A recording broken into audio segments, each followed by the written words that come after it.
Olá, hoje mais uma vez eu trago aqui o livro A Conquista das Virtudes de Francisco Fausto. Hoje nós vamos conversar sobre a parte 2 do livro. Se você perdeu o primeiro vídeo, eu vou deixar aqui na descrição. Assista ao vídeo onde eu trago a parte 1 do livro. Hoje nós falaremos sobre a segunda parte. E se você é novo por aqui, seja muito bem-vindo. Já se inscreva no canal. Eu sou Thaís Medeiros, mãe, professora, e aqui eu trago vídeos para te ajudar na educação dos filhos. Inclusive, nós temos um grupo no WhatsApp. Te convido a vir para o nosso grupo, tem um link aqui na descrição.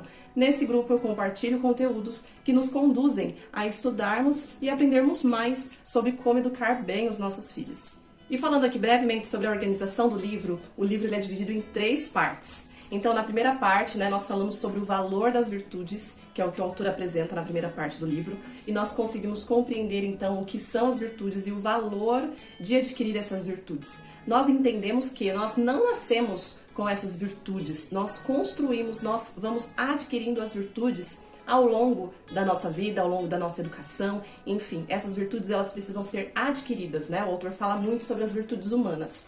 E aí, na segunda parte do livro, o autor fala na questão da aquisição das virtudes. Então, se nós entendemos o quão é importante adquirir as virtudes, a gente precisa então saber de que forma nós vamos adquirir. E aí, todo o desenrolar da segunda parte do livro é referente a isso.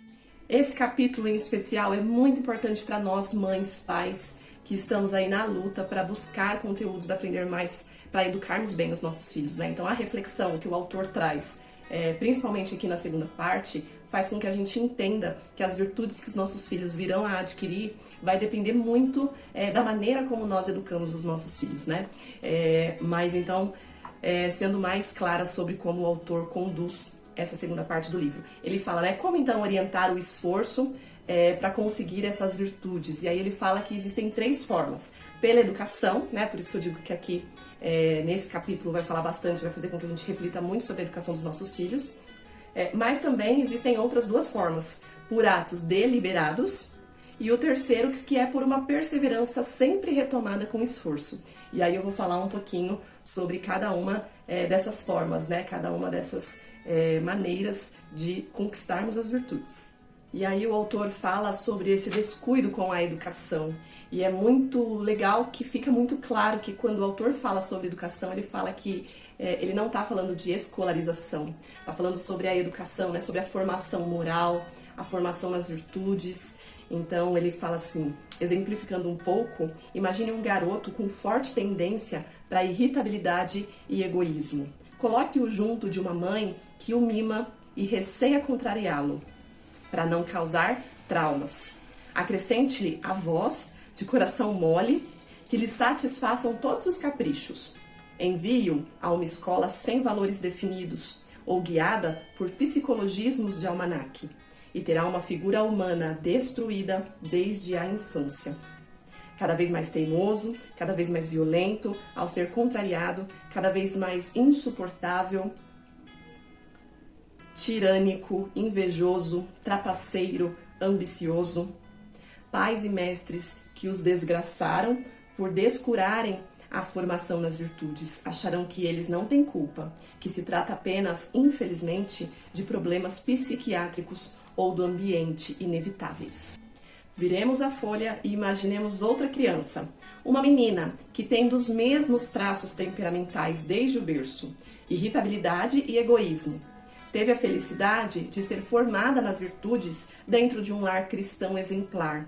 Frequentou uma escola que valorizava muito as virtudes e estava voltada para a formação integral da pessoa, e não só para o futuro profissional. Pouco a pouco irá crescendo uma moça que, como um diamante bruto, lapidado dia após dia com delicada firmeza, se tornará um esplêndido brilhante. Aparadas as arestas do mau caráter, encaminhados os ímpetos egoístas para objetivos generosos, ensinando-a a conviver, a compartilhar os objetos pessoais, desde os primeiros brinquedos, o tempo, o lazer com irmãos e colegas, a colaborar em alguma iniciativa de serviço aos necessitados. Essa moça, mal sair da adolescência, vai apresentar uma personalidade madura, aberta, forte, atraente. Não estou teorizando. Os 2 exemplos, o positivo e o negativo, redigi-os pensando em tipos reais de pessoas que conheci. Eu gostei muito desse exemplo que o autor traz e eu escolhi ler na íntegra. para poder lembrar aqui, cada um de vocês, a importância de nós realmente conhecermos o nosso filho, conhecer o temperamento dele. Você que nunca ouviu falar sobre temperamento, você precisa estudar os 4 temperamentos para educar bem o seu filho. Tem o livro Os 4 Temperamentos na Educação dos Filhos, do Dr. Ítalo Marcilli. Tem uma sequência de vídeos aqui no canal para que você entenda de forma mais fácil, mais didática, o que são os temperamentos, como identificar o temperamento dos nossos filhos. Vou deixar o link desses vídeos aqui na descrição, vale muito a pena. Foi a partir daí que eu passei a entender melhor o porquê que minhas filhas, cada uma se comporta de uma forma, sendo que a gente dá o mesmo direcionamento, a gente oferece a mesma educação. Por que para um é mais fácil, para o outro é mais difícil? Então, quando o autor utiliza, esse exemplo de crianças que apresentam o mesmo temperamento, crianças que a gente chama, essa criança tem uma personalidade forte, mas a maneira como você conduz a educação dessa criança, desse mesmo temperamento, vai fazer dela uma criança rebelde ou vai fazer dela uma criança realmente de personalidade forte, que sabe se colocar no mundo, que sabe lutar não apenas pelo seu egoísmo, pelos seus desejos, mas lutar pelo que é bom, pelo que é certo. E isso é muito, muito importante nós pais termos essa ciência, E a gente vai ajudando os nossos filhos a se conhecerem, a identificarem aquilo que existe dentro deles, que vai ajudá-lo a enfrentar as dificuldades da vida, mas também a gente vai ajudar os nossos filhos a identificarem dentro dele aquilo que vai atrapalhar ele ao decorrer da vida dele, identificar os defeitos, E a gente consegue fazer isso de uma maneira mais assertiva quando a gente estuda a ciência dos temperamentos. E aí, como foi falado no início, o autor apresenta 3 maneiras de nós conseguirmos adquirir essas virtudes. Então, primeiramente, através da educação, nós já trouxemos aqui. E o segundo seriam atos deliberados, O que seria? Você pensar, você decidir aquilo que você quer alcançar, tomar uma decisão, você solucionar um problema na sua vida que existe. Então, tomar essa decisão e seguir alguns passos para você, então, alcançar esse objetivo é uma maneira de adquirir essas virtudes. Então, o primeiro passo é você reconhecer aquilo que talvez esteja te atrapalhando na sua vida e tentar combater aquilo, No caso, a preguiça, no caso, o que te faz com que você não consiga evoluir, não consiga construir uma vida nas virtudes. Então, você define isso, reza, medita, anote, faça uma lista como você poderia combater isso. Essa parte, quando o autor fala sobre a lista, eu me identifico muito quando a gente coloca isso no papel, quando a gente faz um plano de vida, é muito mais fácil que a gente seja fiel, que a gente consegue se organizar de uma maneira melhor, a gente ordena ali as prioridades. Então, você faz essa lista e aí você vai mortificar a tendência de reclamar. Você vai lembrar sempre daquilo que você deseja, vai evitar reclamar e vai buscar alcançar essa graça. E aí, uma das dicas é, antes de dormir, verificar essa lista.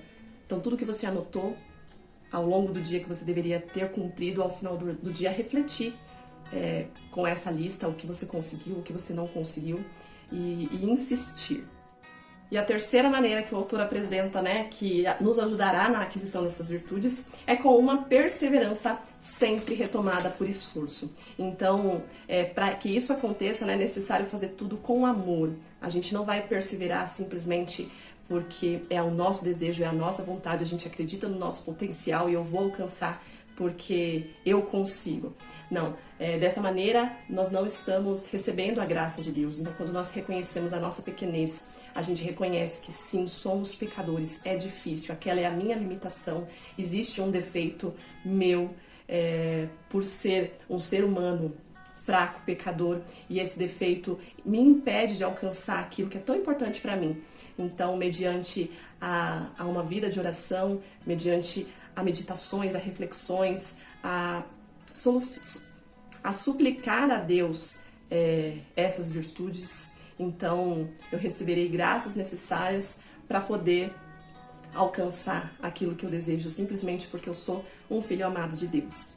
Então, quando a gente coloca em oração tudo aquilo que a gente almeja alcançar, quando a gente reconhece que nós somos falhos, que nós somos pecadores, que nós somos pequenos diante de Deus e que a gente gostaria de realizar aquilo por amor a Ele, essa graça, ela vem sobre nós a graça de Deus vem sobre nós e nós então conseguimos, né? Nesse capítulo também o autor ele nos ajuda a refletir sobre como perseverar.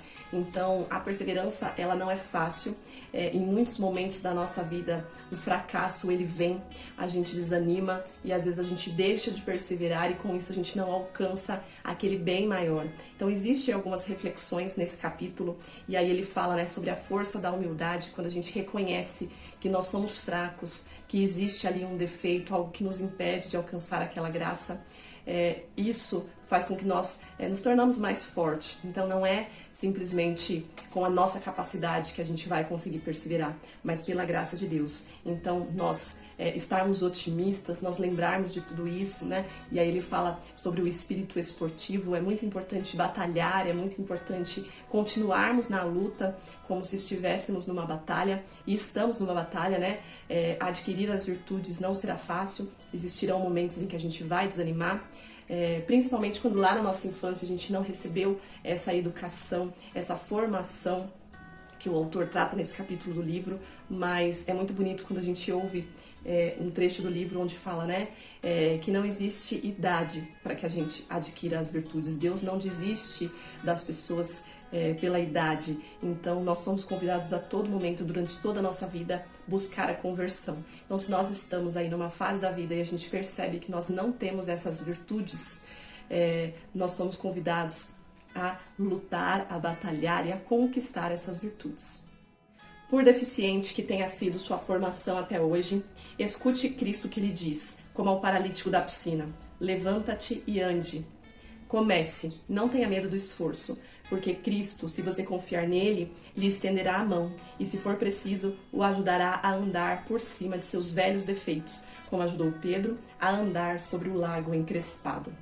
Então, eu finalizo esse vídeo dizendo que nós somos convidados a ir em busca da conquista das virtudes e dessa forma será muito mais fácil educarmos os nossos filhos nas virtudes. E eles lá no futuro serão muito gratos a nós por termos os ajudado nessa caminhada. Muito obrigada a você que assistiu o vídeo até aqui. Deus abençoe e até o próximo vídeo. Não percam a última parte. No próximo vídeo eu trago então a terceira parte do livro.